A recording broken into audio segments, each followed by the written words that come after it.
Thank you all for coming, and a big thanks to the Italian Cultural Institute for hosting these events and making it possible for us to use this beautiful space. I would love to know before I start just how many of you have seen Verdi's Macbeth. Just so I have some idea of what to explain or how much. And how many of you have seen Shakespeare's Macbeth? Okay, and how many of you love the music of Giuseppe Verdi? Viva Verdi!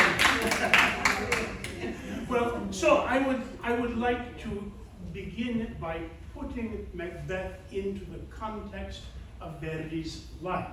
Most of us have the sense that he had a very long career, which he did, and most of us have some idea of what operas are early and late and how different they sound.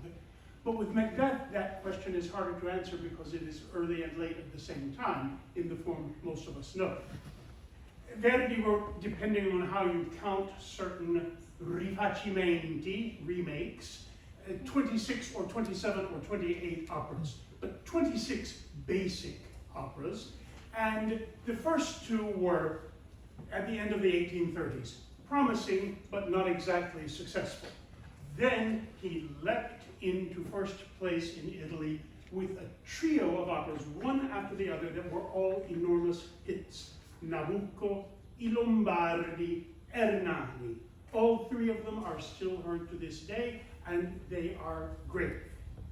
Blood and Thunder, strong accents, fast drama. And in them, he takes the style that he inherited from Donizetti and just sort of sharpens it up and puts a stronger punch into it. After those three, Macbeth is his 10th opera. So after that series of hits, he was in demand everywhere in Italy as fast as he could write. And he wrote next I Due Foscari, Giovanna d'Arco, Alzira, and Attila. And then comes Macbeth. So we're still in that Blood and Thunder period.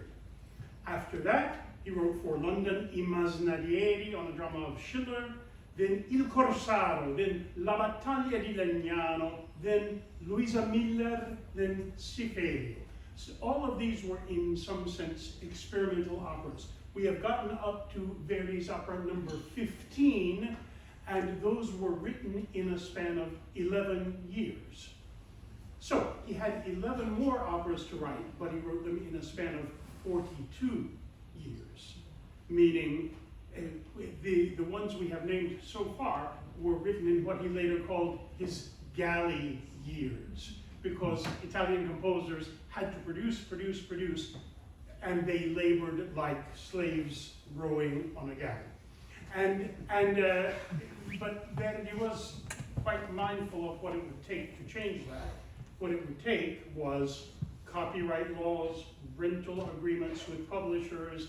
So he was instrumental in bringing about some profound changes in which the income of operas were to be owned not by the theater that paid for them the first time, but by the publisher, who could rent them in the future to other companies and collect royalties, and the composer could finally begin to aspire to some degree of affluence, and therefore write one opera in 3 years instead of 3 operas in 1 year. And that is what Verdi did. So next, solidifying his fame as the greatest opera composer Italy ever produced, another charmed trio, Rigoletto, Il Trovatore, La Traviata. And that trilogy remains to this day the most performed of all Verdi operas. And so after those, he launches into another series of somewhat experimental works. They are broadening in scope, they're getting longer, they're getting more complex, they're trying different things dramatically and musically. Le Vespre Sicilienne, I Vespri Siciliani, Simon Boccanegra, Un ballo in maschera, La forza del destino. And here, after these 4, just before the next one, which is Don Carlo, comes the second version of Macbeth. After those, and Don Carlos, comes another charmed trio, the great masterpieces of his final maturity, Aida, Otello, Falstaff. So you can see it's a career that has these three trios, Nabucco, Ernani, Lombardi, Rigoletto, Trovatore, Traviata, Aida, Otello, Falstaff, and a lot of experimentation and progress in between. But the fact is that we know Macbeth belonging to two really different phases of Verdi's creativity. And we cannot be sorry for that, because the music he wrote for the second version of Macbeth is often of overwhelming beauty and expressiveness, but it does come at a certain price, which is that it sits a little uneasily beside the old music. When we hear Nabucco or Hernani, we hear something carved out of one block of marble. It has its idiom, it uses the idiom persuasively and powerfully, everything fits, and we feel carried away from beginning to end. If you imagine, if we took Nabucco or Hernani and put in a few scenes here and there from Don Carlo, well, after the scene from Don Carlo, going back to Hernani, it might seem a little maybe plain, maybe primitive, certainly old-fashioned. And that is the way we experience Macbeth.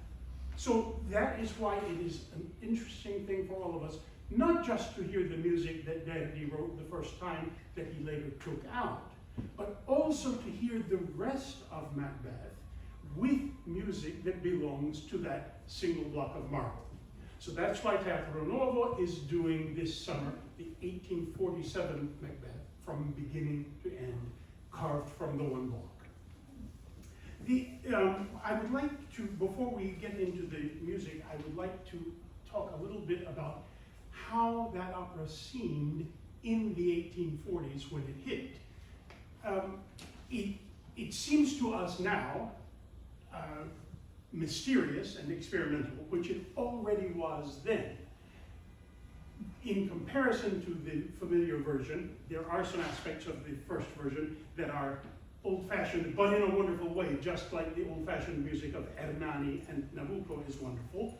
And I'll get to that later, but what I would like to emphasize here is that there was something quite radical and revolutionary about Macbeth from the start. And that is, it is the first important Italian opera based on Shakespeare. That may seem strange because we know that stories that we know to be in Shakespeare, the story of Hamlet, the story of Othello, the story of Romeo and Juliet, had been very prominent subjects in Italian opera, but not one of those uses the Shakespeare play as its basis. Instead, they reach for the same old source stories that were known to Shakespeare, but that had their own independent transmission in Italian literature. And that's why those operas are so very different from the plays, and the fact is they have absolutely nothing to do with the plays except having a story in common. So Verdi was doing something quite new when he had his librettist model the libretto on selected scenes and many directly translated lines, or at least paraphrased lines, directly from Shakespeare. But there's even more to it than that. At the time Verdi's opera had its premiere, Shakespeare's play Macbeth had never been performed in Italy. This was a big surprise to me to learn. It had never been performed, and Verdi's Macbeth had been performed in 100 cities or towns in Italy within its first decade of life. Now, just that statistic puts us in mind that the culture of opera in its heyday was something unimaginable to us now. The population of Italy at that time was less than the present day population of California. So if you try to imagine, let's say, the new opera of John Adams, Antony and Cleopatra, which had its first American hearing in San Francisco, if you could imagine that after that it was performed in 100 cities in California, you would have something like the penetration of Macbeth in Italy. So for Italy, Macbeth was Verdi's opera. And the most fascinating thing to me, the opera introduced the play.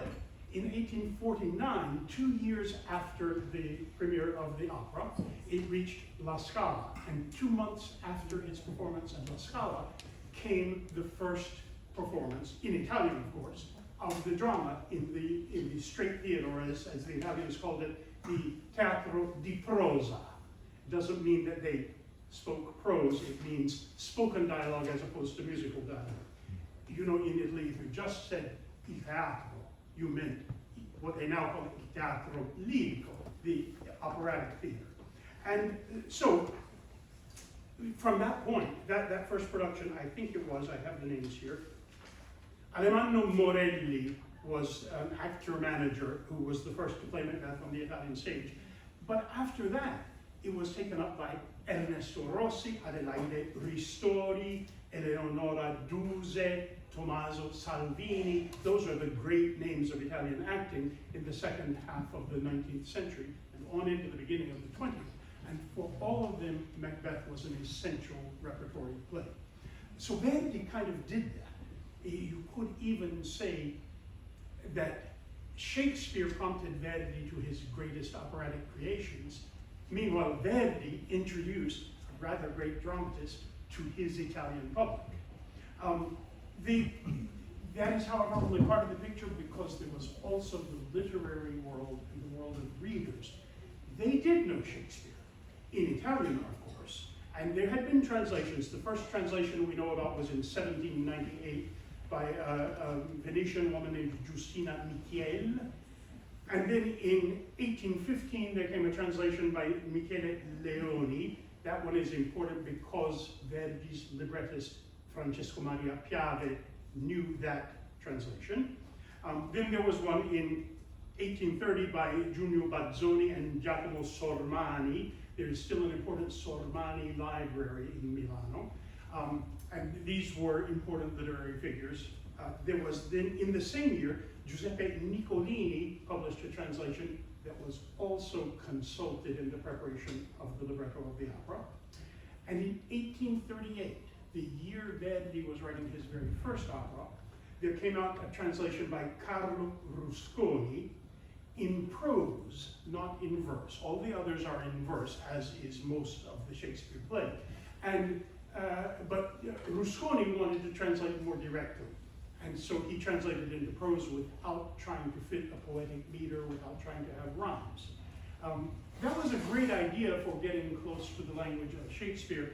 Unfortunately, he didn't really know English very well, and he was a really mediocre writer. I have made my way through some of Rusconi's Shakespeare, and it is pretty flat, but somehow something of the drama came through. That volume of Rusconi was at Verdi's bedside in his home, and that is the one he read most, and it's the one that leaves the most echoes in the libretto. Poor Piave. He was a put-upon librettist. Verdi turned to him for more operas than any other poet. Verdi paid him directly and became the owner of the libretto.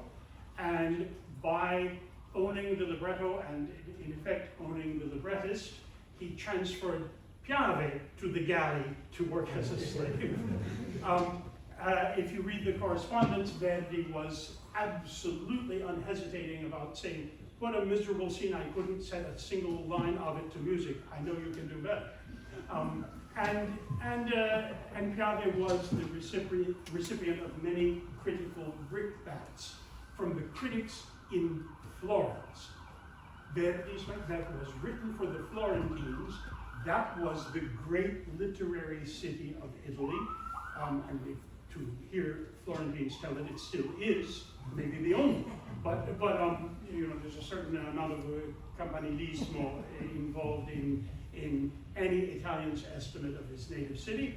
But in any case, there was an extremely sophisticated and erudite literary community and literary public and reading public and a lot of publishing. And those critics really laid into poor Piave. Here's two right here. They laid into poor Piave mercilessly. But there is another story to tell here. Piave, he suffered the humiliation of having some of his libretto rewritten by another of Verdi's friends, Andrea Maffei, who was one of those letterati. He was famous for translating Schiller from German to Italian. He was treated a little shabbily by almost everyone, but there's this.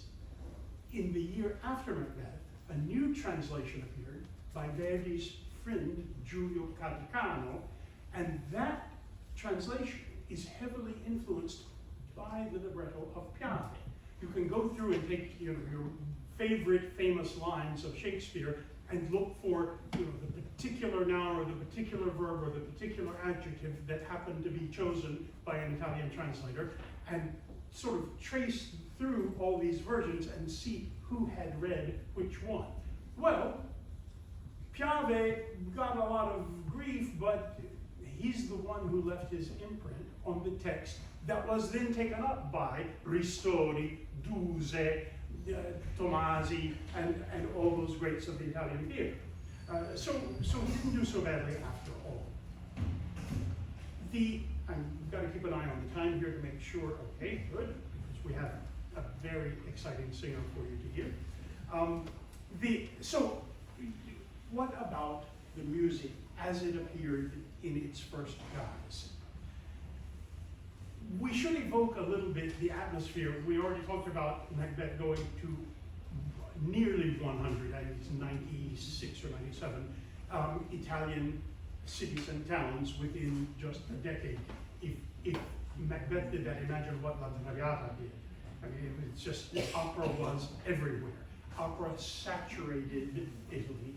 And the experience of opera was not what we think of as a naturalistic dramatic through line, where there's a fourth wall between the actors and the audience, where you receive the whole work in silence and then give your applause at the end of it, or at the end of an act. Instead, there was an atmosphere in which the audience participated out loud during the entirety of every act. And the drama proceeded in scenes, or you could say in flashes of lightning. That brings another metaphor to mind that we will come back to,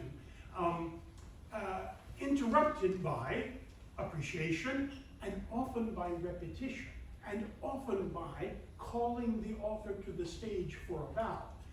Macbeth has 4 acts. On the first night, Verdi was called to the stage 35 times. On the second night, 40 times.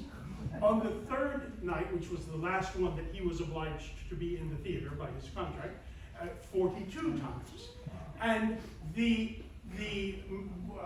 chorus of the witches that begins the opera, the witches that predict Macbeth's future fate and lead him into his doom, that first chorus was repeated every night after voluminous applause.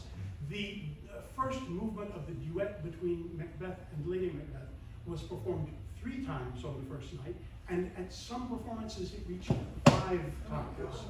Yeah, this is how, and all the reviews concerned themselves with counting how many pieces were repeated and what applause was garnered for each. So you have to remember, they couldn't go home and look it up on YouTube. They were either going to hear it again now, or who knows when they would hear it again. You know, so it was a very different concept of drama, and in some ways a much livelier one. It would also include expressions of disapproval if people weren't happy.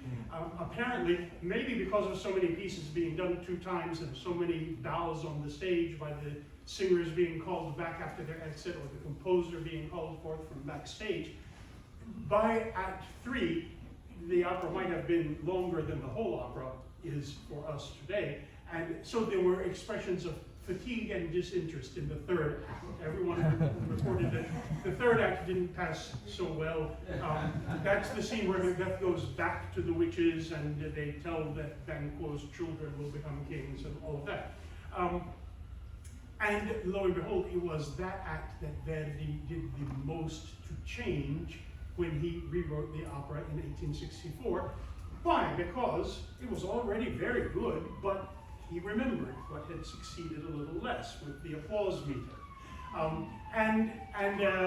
Then the fourth act was revived the fortunes of the opera because it has the utterly fantastic sleepwalking scene of Lady Macbeth, which was the first piece of the opera to be composed, and which is a piece that went into the final version so many years later without a change of a single note. It was an absolute masterpiece that sprang full grown from the head of Verdi as he first confronted Shakespeare. Well, that and then the final aria of Macbeth were big successes. And so he was, the students sent home the horses and drew his carriage to his hotel on their shoulders, and it was a big deal. In it, Verdi still follows the old Italian forms of Donizetti, but he begins to do certain things that are new and that will increase all through his production. One is the building together of longer scenes in multiple little parts.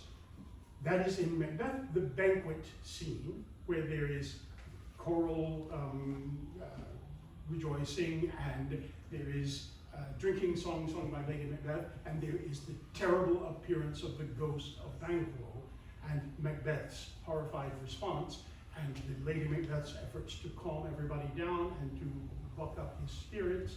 And so that's a single scene with a lot of changes of mood and content. That paved the way for things like the gambling scene in La Traviata, or the whole end of the last act of Rigoletto, where from the end of the famous quartet to the end of the opera, it's basically one piece with the storm and the assassin and Gilda's sacrifice of her life and all of that. Verdi was building his ability to make continuous music drama, building up from the old Donizetti building blocks of individual pieces, chorus, aria, recitative, etc. And in recitative, which is the blank verse of Italian opera, he was building the ability to put enough music into it that it didn't seem just an in-between kind of writing to bridge from one aria to the next aria, which is what it had been. But instead, the orchestra would participate, there would be bits of melody, and he made a kind of a free-form piece. In the case of Macbeth, it's the dagger monologue, where Macbeth is contemplating the hideous murder of King Duncan and imagines seeing a dagger before his eyes. And that is a great speech in Shakespeare, and it's the precursor in Verdi of things like Rigoletto's monologue after he meets the assassin on the street, or Iago's creed in Otello, credo in un Dio crudel che m'ha creato simile a sé. And those are technically recitatives, and yet they are so compelling and they have so much music in them that people now perform them as arias and applaud them as arias. So that is a bit of what was going on in the 1847 Macbeth. What happened when he revised it? What's the difference in the new? Well, he revised it because the Théâtre Lyrique in Paris had just presented French versions of Rigoletto, Il Trovatore, and La Traviata, and they wanted to do number 4, Macbeth. These operas had been heard in Paris at the Italian theater, because there was one. And so their Italian versions performed by Italian performers were known. But there was a different public for opera in French. And so that he had collaborated on French translations and slight revisions, and in 2 cases added some ballet music, because ballet was more important to the French theater than to the Italian theater. So there is already a ballet in the 1847 Macbeth, but they wanted more. And so he was contracted to write some additional ballet music. It didn't stop there, because as he wrote to Léon Escudier, the impresario for whom he was undertaking this contract, and remember this is closer to 20 years after the original Macbeth, he said, he wrote to him, "On looking into the score, I have been struck by things I would rather not have found." So he thought that Macbeth needed a more thorough rewrite. What is it that he found that he didn't like? One thing especially, caballettas. The cabaletta is the punchy, fast aria at the end of a scene. It's in a very simple and somewhat rigid form, but it packs a musical punch. Rossini is the one who made it a super popular ingredient. Bellini and Donizetti followed, Verdi followed. That format stayed through the Italian opera into the 1860s. And it was considered, the audiences loved it, and good caballettas could make an opera. And Verdi delivered really good ones. He was a kind of a master of the cabaletta. But after he wrote his most famous ones of all, you have heard these, one in La Traviata,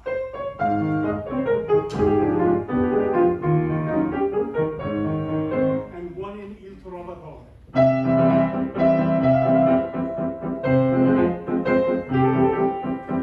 And so, having written those, which were his most popular of all, he was ready for something different.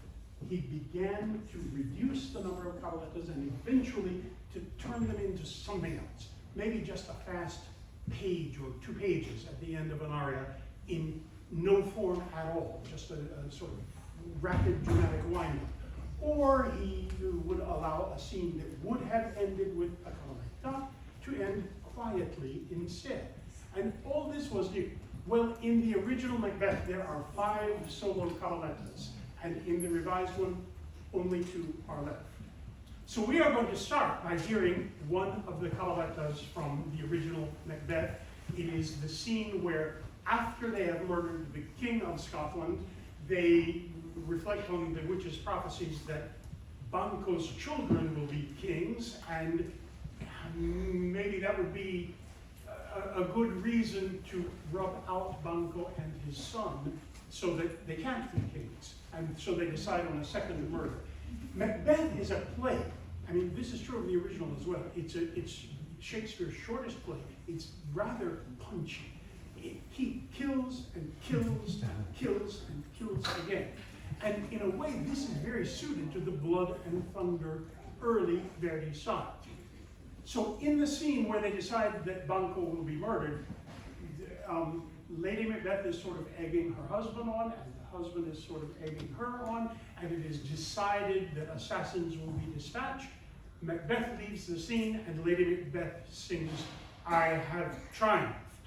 Please welcome Alexandra Loutsion, who will give us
in one of the reviews of the original Florence Macbeth, that was described as a brilliant allegro sung with all the force the lungs of Barbieri Nini could supply. And you can hear why it would want a powerful set of lungs. That is an aspect of Lady Macbeth that we don't hear in the revised version. The other aspects that we do hear are also compelling. So again, one should never say it's a pity he changed it and spoiled the unity of the original, because what he added was also quite great. But hearing it with numbers like that and a sequence of, in effect, hammer blows, like the murders of the Macbeths themselves, gives something quite different.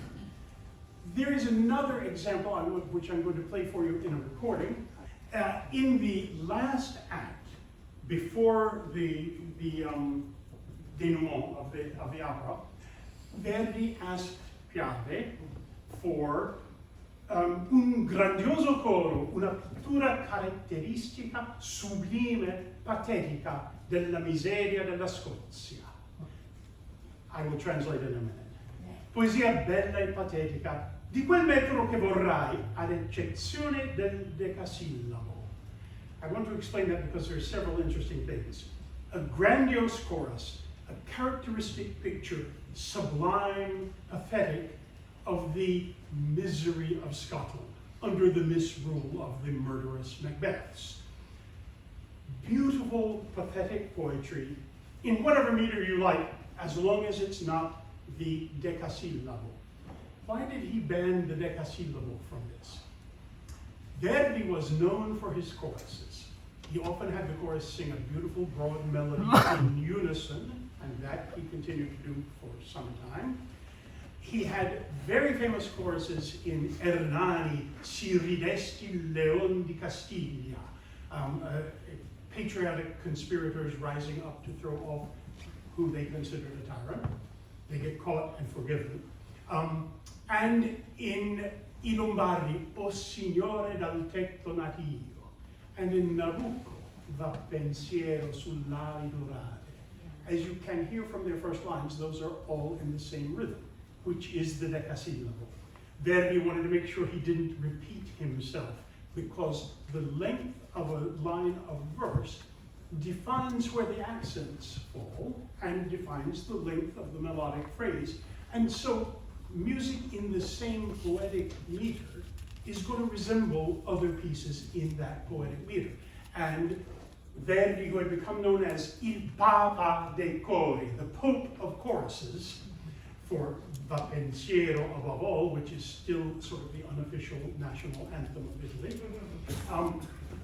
And he wanted to make sure he didn't repeat himself. So he said to Piave, any lines you like, but not those. Well, Piave then wrote in Quinari, a 5-syllable line, which is the rhythm of La donna è mobile, qual più al vento, and also Parigio cara, and also Di quella pira, and also E il sol dell'anima, and also Sul mare luccica il nastro d'argento. So you can see how all those melodies have the same accents, and it is an accent of folk song. The last one I sang was Santa Lucia. It's not like that, but it sounds like it was, yes? So that's what Verdi said. I can't do the chorus because the lines are too short. Please give me 4 quatrains of ottonai, 8-syllable lines, and that is what he eventually said. So he wasn't really setting Piave free from the galley. The poetry there, I'll read you the first verse. Patrio pressa il dolce nome, no di madre aver non puoi, or che tutta i figli tuoi sei conversa in una veri. It is oppressed fatherland, the sweet name of motherland you cannot have because you have become for all of your sons a tomb. So this is their description of Scotland under the Macbeths. And they lament the fate and ask divine providence to intervene and remove the Macbeths, which does happen. And this was set to very different music in 1864 and 1847.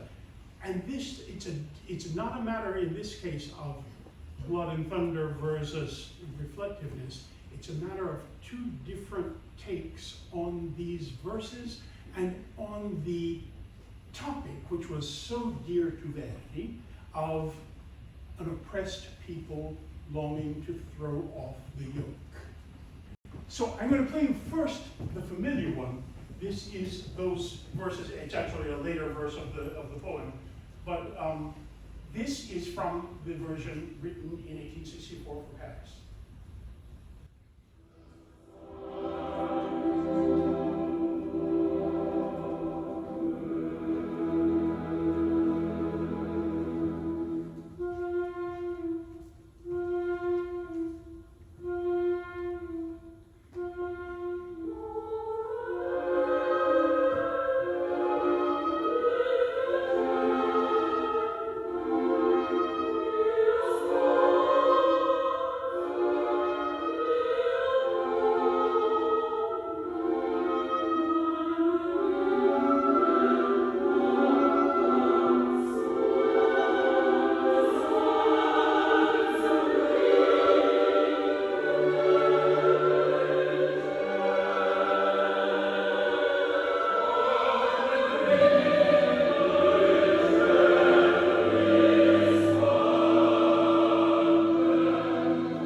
Trudges along like that to the end. It's grief-laden music. It's fantastically beautiful. It's very advanced harmonically with a lot of dissonances that were utterly unknown to the Verdi of 1847.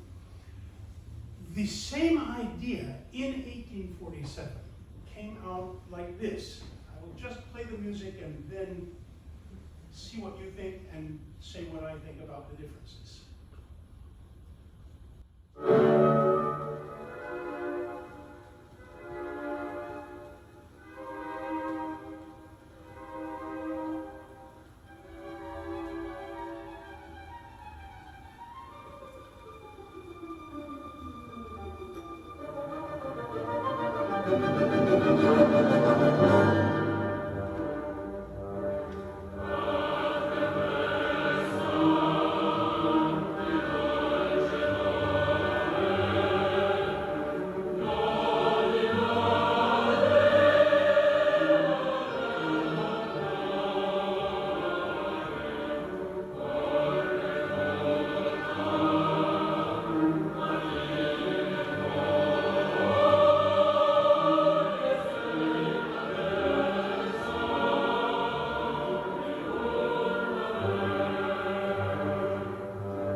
You can hear the sister of Va Pensiero in that, right? Yes. Yeah, And notice it does what Italian music in a minor key usually did at that time, which is it moves to the major key.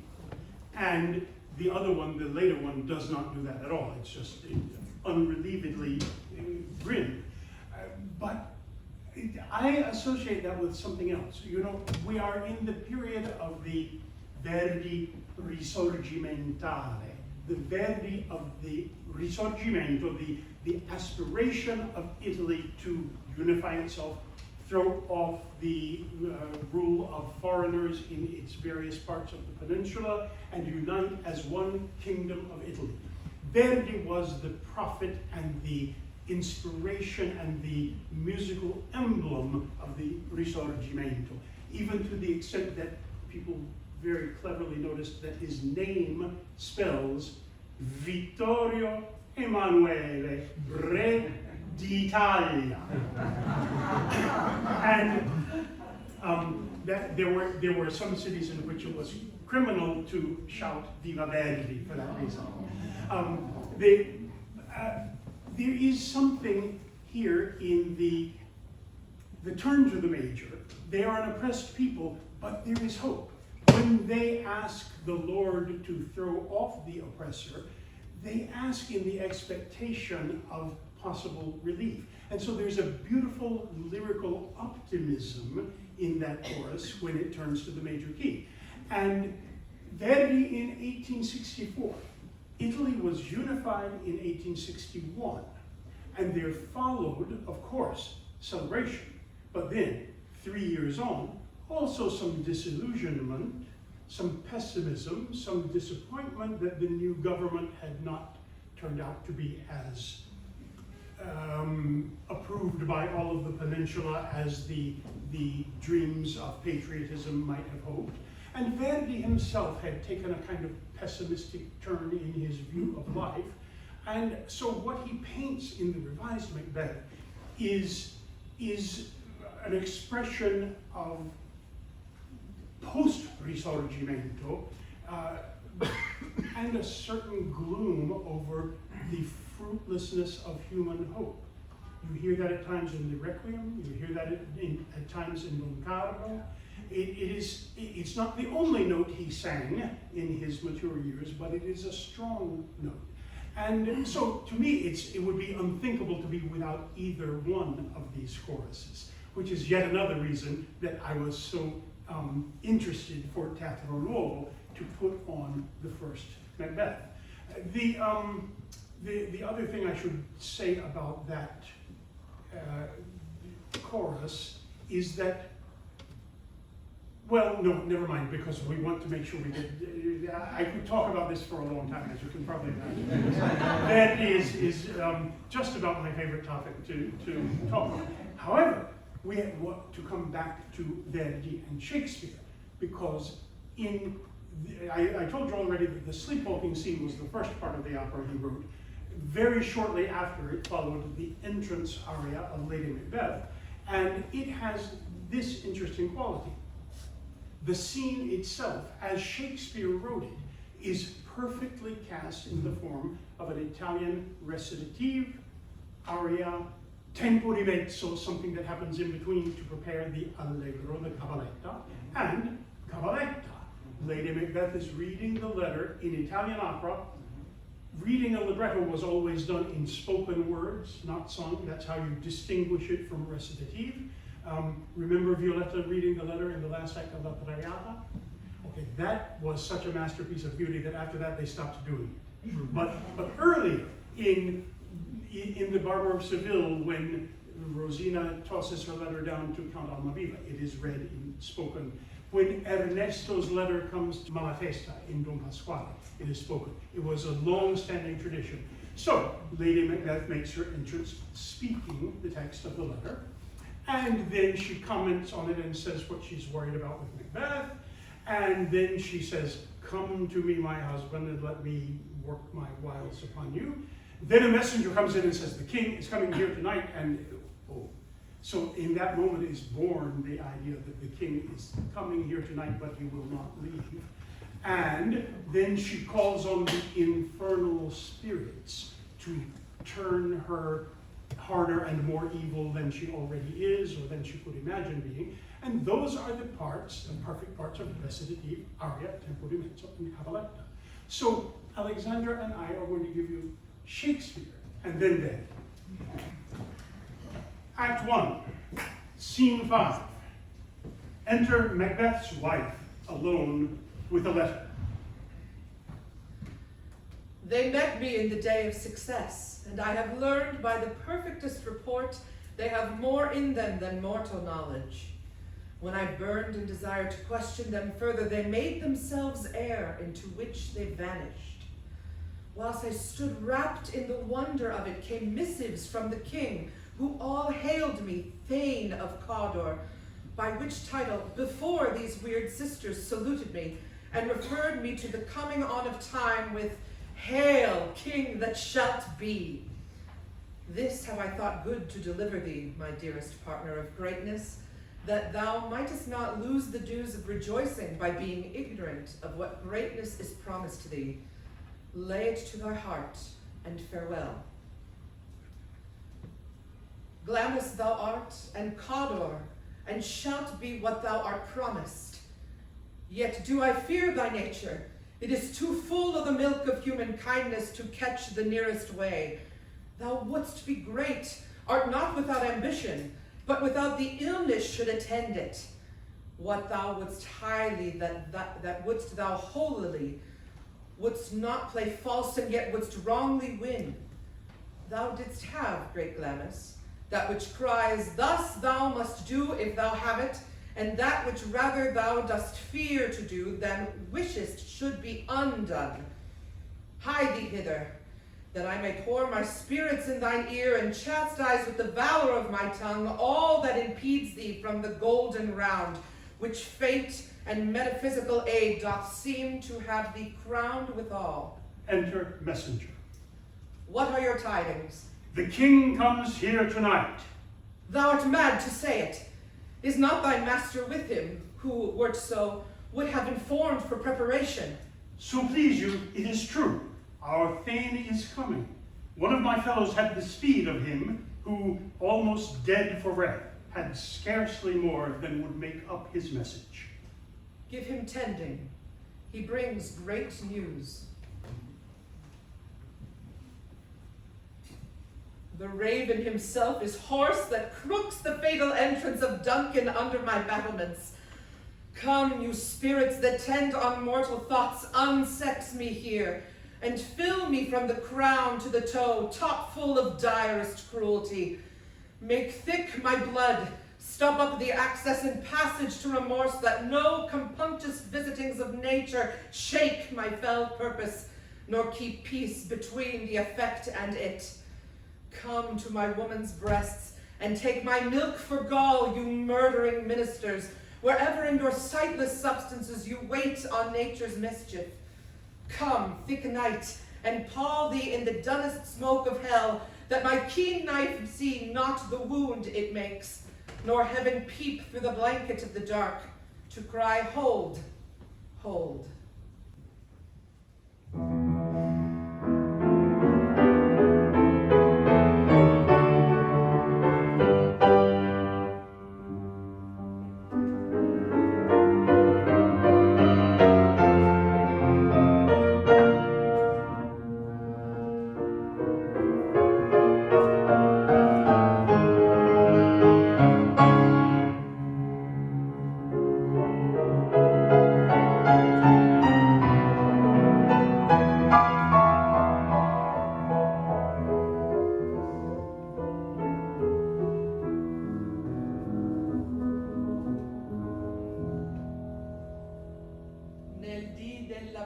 Io lei incontrai, stupito io n'era per le udite cose, quando innunzi del re mi salutaro, sir di caudore, vaticigno uscito dalle veggenti stesse, che predissero un serto al capo mio.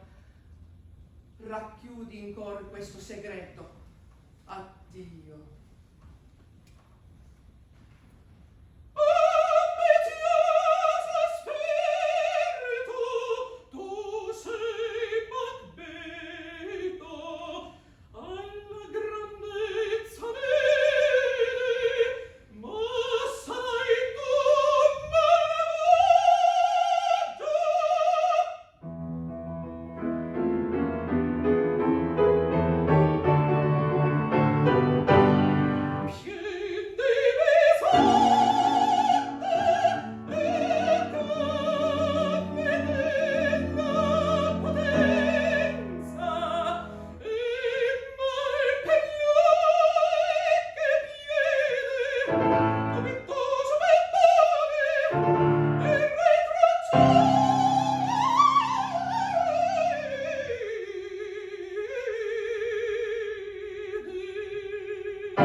in July in Montclair, New Jersey, or at the city center.